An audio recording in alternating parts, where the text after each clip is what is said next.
Obunachilar siz uchun Urganch shahar 4-dahada 2 xonali kvartiramiz ijara bo'lasa havola qilsak. Bonum Jasmin Tour Gulnay yo'li, bonum Lamos maktab, yine 18 sal, doğrumuz 19 sal maktab, birimiz musika maktab yine chiroyli muhta joylashgan yine astasiyasına qaranglab o'ta go'zal. 3 avlod bog'i, toza bog' yine. Chalar bilan tushuntirib o'tamiz. Yine mijozda xonadonimizni obzor qilsak, o'zi asli bu kvartiramiz 5 xonadondan iborat ekan. Şimdi shuni 2 xonasini beradi ekan. Xonalarni ilib.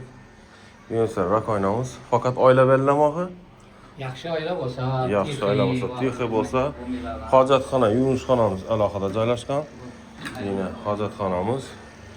Oshxonamizdan bemalol ovqatlansa bo'ladi. Yerimizda demir kotyol, ovqatlanish uchun divan, stolimiz, moyka, gaz plitamiz bor ekan. O'zini bon tarafida xalatiniki balkonda ega ekan bo'ladi. Aynan bir shotga o'ta güzel hudud bo'lib ketdi bon taraflarimiz.